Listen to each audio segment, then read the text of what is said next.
नमस्कार। आज हम बात करेंगे वर्मगत रोग यानी त्वचा से जुड़ी बीमारियों के बारे में, जो न केवल हमारे शरीर की सुंदरता बल्कि स्वास्थ्य को भी प्रभावित करती हैं।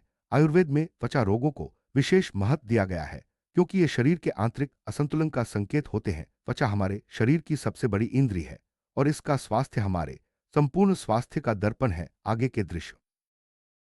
आयुर्वेद में त्वचा रोगों को गंभीरता से लिया जाता है, क्योंकि ये शरीर के भीतर चल रहे असंतुलन को दर्शाते हैं। त्वचा रोग केवल बाहरी समस्या नहीं, बल्कि यह शरीर के तीनों दोषों वात, पित्त और कफ के असंतुलन का परिणाम होते हैं। अगर समय रहते इनका उपचार न किया जाए तो ये अन्य अंगों को भी प्रभावित कर सकते हैं। इसलिए त्वचा रोगों की पहचान और सही उपचार न केवल सुंदर।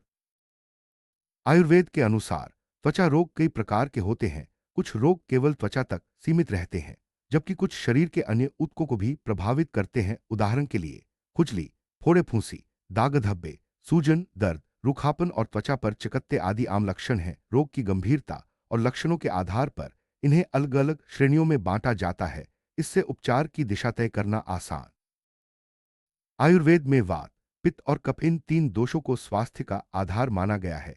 जब इनमें असंतुलन होता है तो त्वचा रोग उत्पन्न होते हैं। वात दोष के असंतुलन से त्वचा में रूखापन, पित्त से जलन और लालिमा तथा कफ से सूजन और स्राव जैसी समस्याएं होती हैं। सही निदान के लिए यह जानना जरूरी है कि कौन सा दोष असंतुलित है, ताकि उपचार उसी के अनुसार किया जा सके। त्वचा रोगों के लक्षणों को पहचानना बहुत जरूरी है। इनमें खुजली, रंग बदलना, सूजन, दर्द, रूखापन, फोड़े फूंसी या चकत्ते आना शामिल हैं। कभी कभी ये लक्षण हल्के होते हैं तो कभी गंभीर रूप ले लेते हैं। सही समय पर लक्षणों की पहचान और उनका विश्लेषण उपचार के लिए पहली सीढ़ी है। आयुर्वेद में लक्षणों के आधार पर ही रोग का वर्गीकरण और उपचार विधि तय की जाती है। आयुर्वेद में त्वचा रोगों को उनकी गंभीरता और लक्षणों के आधार पर विभिन्न श्रेणियों में बांटा गया है। कुछ रोग हल्के होते हैं, जिनका उपचार आसान है, जबकि कुछ जटिल और दीर्घकालिक होते हैं। वर्गीकरण से चिकित्सक को रोग की प्रकृति समझने और उपचार की योजना बनाने में मदद मिलती है। इससे रोगी को भी अपनी स्थिति का सही आकलन करने में सुविधा होती है।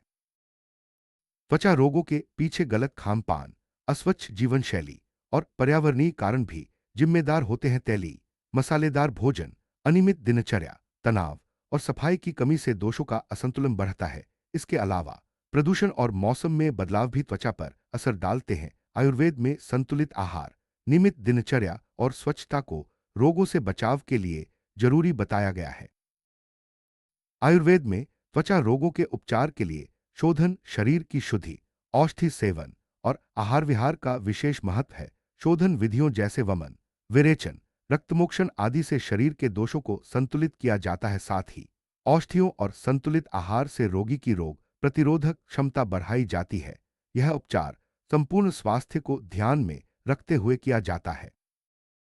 त्वचा रोगों से बचाव के लिए संतुलित आहार, स्वच्छता और स्वस्थ जीवन शैली जरूरी है। समय पर निदान और आयुर्वेदिक उपचार से रोगों को नियंत्रित किया जा सकता है। निष्कर्षतः त्वचा रोगों का सही उपचार और रोकथाम तभी संभव है जब हम अपने दोषों को संतुलित रखें, सही खानपान और दिनचर्या अपनाएं और आयुर्वेदिक सिद्धांतों का पालन करें। स्वस्थ त्वचा के लिए यह ज्ञान अपनाएं और जीवन को